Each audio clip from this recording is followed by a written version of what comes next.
Alright, good afternoon everybody. This is Outer Seer coming with a new tutorial series. What we're going to do is create a linear map as opposed to an open map. Linear maps are much more intense a lot of times. Now, not every map, but usually they're more intense because it funnels down the bugs and keeps the players together on a path. So I thought we'd start out from the very beginning. First time you've ever opened up editor, oh, this is where you want to be. So when you open up editor, you see we have our body and hands. What you want to do is hit your menu button. If you're right-handed, menu button on your left hand opens up that menu. You're going to leave that open all the time.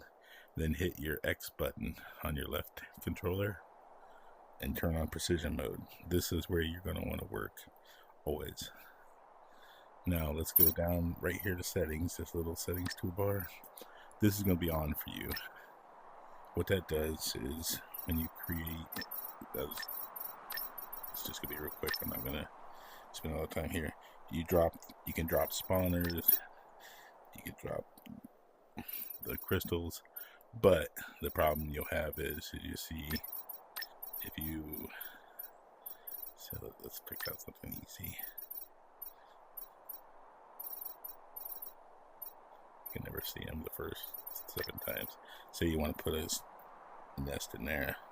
Well, now you got a problem getting it in there. You get it in there, sometimes it will pop out. So what we do is we turn off the gravity enable on objects. See, it goes right through it, and now you can set a nest in there. So iterate.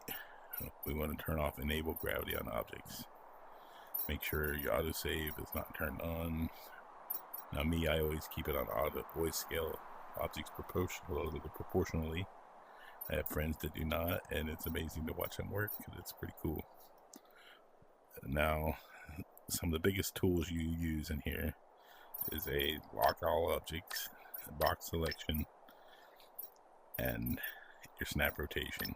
Now I do use snap to grid a lot of times when I'm creating a lot of my items, and I'll show you, we'll get to that. But right now we're just at a blank state, and I'm going to go into world and see the terrain. You have to be out of this precision mode to be in it. So what I'll do is I'll just go out of precision, go back, and then go back into precision, and you're fine. And I'm going to make this a double extra L map.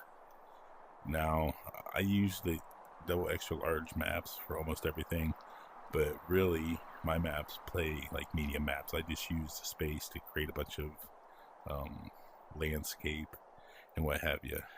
And then at the same time here, I'll use the shape button. You can do it by hand, manually go through and shape the terrain, but as you'll come to find using that, it's hard to get really smooth terrain. So I'll do this right off the bat so I don't have to worry about coming back and trying to get into anything. That's the first thing I do. The second thing I do, now this is my lighting thing. I love the lighting like this, and I'll show you why. 3 on the top one, 0.2 for the bottom. Now 0.2 to 0.3 usually depend on how much contrast you're wanting. Now some maps play well with 0.2, but if they get kind of dark, then you want to make it 0.3 to make the contrast less. But we'll come to that too. But let's show you the difference between lighting with and without that. See how cool that rock looks. Well, let's go back to world lighting. Okay, well, let's just hit reset. See, it still looks cool, but it's a little more cartoony. Well, when you want to go for the realism, now look at that. See, you see the contrast between shadow and light in a stone. Then preview final lighting will show you what it's going to look like in game. And you don't want to leave your preview final lighting on while you're playing or while you're building all the time, because it gets kind of dark in the spots. So see just how easily the lighting changed the whole settings. Okay, so now we're set. What do we do from here? Well, we're gonna build. I'm gonna build like crazy. No, we'll try to keep this down to 3 minutes to 3 to 4 minutes per episode. So we got the basics started. A lot of people will take and move all their stuff off to one side. I do sometimes, depending on the build. But right now, I'm just gonna leave it in here. Everything's right there. So let's go ahead and save.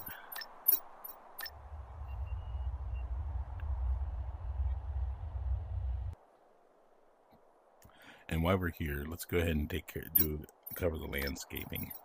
You can see right now, out at the edges, the complete edges, bland, nothing lines up. And we'll take care of that later anyways. But let's go to landscape, how to adjust that.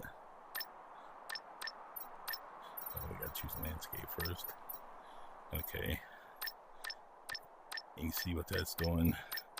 That's moving it further away. This is bringing it closer. You see where it's down on the ground, where it actually comes into the map. You do not want that, because what that will do is create an invisible. Here, I'll show you.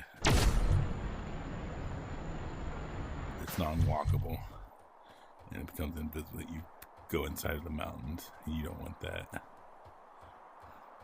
So you want to. Let me go back to platform, and let's reduce that.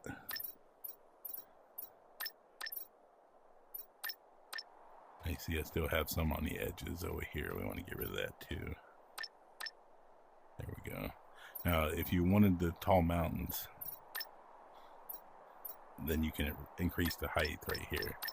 Just back it off. See, now we're back in there. Let's back that back off again and continue to raise if you want, or however high and low you want them. And that's pretty much landscape. And I'm thinking I want to reduce the height on that. What I'd like to do is look over here with the lighting and try to find like that right there. See, it started to look more realistic on the outer landscape there with the contrast we have and what have you. So leave it at that.